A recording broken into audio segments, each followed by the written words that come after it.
1981 की घटना है। पूज्य गुरुदेव कौनी जी में थे, प्रवचन चल रहा था, ऐसे ही तखत पर बैठे एक अजैन बंधु आए। घर से क्या उसने फूलों की माला सजाई थी, वो माला आज तक मैंने ऐसी माला नहीं देखी। बहुत तबीयत से माला सजा के लाया था। सुगंधित इतनी आ रही थी उसमें, मोंगरा के सुगंधित होते ना, बहुत सुंदर माला थी। मेरी आंखों में अभी भी झूल रही है वो। और कुछ नहीं, वो सीधा सभा में से उठ के चला आया। और आचार्य जी इतने दूर नहीं बैठे थे, एक तखत पर बैठे, सामान दोपहर में ऐसे ही स्वाध्याय क्लास चल रही थी न्याय दीपिका की। और आचार्य जी बिल्कुल ऐसे थे कि वो यहाँ का एक तखत पे बैठे थे आचार्य।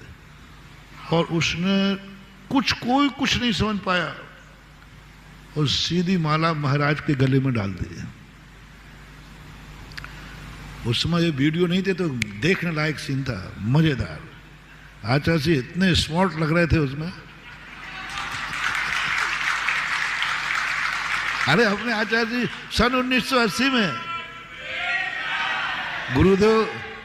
गुरुदेव वैसे ही गोरे चट्टे जाते अच्छे हैं, और जवानी का तो अपन को सबको मालूम है।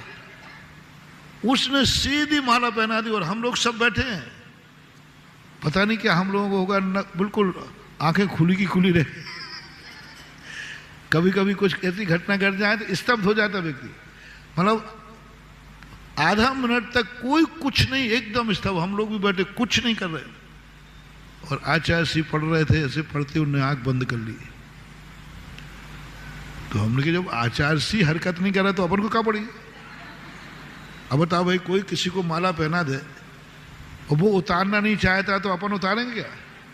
और बड़े आदमी, और हम लोग नए लोग थे, आगम आगम कुछ नहीं जानते थे, बहुत नए थे। अभी मुश्किल से साल 6 महीने, एक पहले ही चतुर्मास हुआ था मुक्त। तो हम लोग कहें कि भाई आचार्य जी को अच्छी लग रही, तो अपन क्या बोले। हाँ, आचार्य ने आंख बंद कर दी। और वो इतनी अच्छी माला, अच्छी, बहुत ही अच्छी माला। तो हम लोगों ने सोचा भाई पहने रहे ना तो अच्छी माला लग रही, आचार्य जी भी अच्छे लग रहे। आचार्य जी ने उसको उपसर्ग मान लिया। उन्होंने आंख बंद की, क्योंकि साधु उपसर्ग आने पर उपसर्ग का निवारण स्वयं नहीं कर सकता।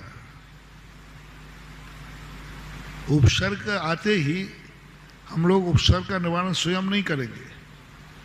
उपसर्ग मान के ध्यान में बैठ गए। आचार्य ने आंख नहीं खोली, बंद कर लिया। इतने में वहीं पर सांधेलिया जी बैठे थे, अभय सागर जी के पिताजी थे। वो चिल्ला पड़े, ये क्या किया तूने, महाराज को माला पहना दी। और वो एकदम उठे और महाराज के गले से माला उतार दी।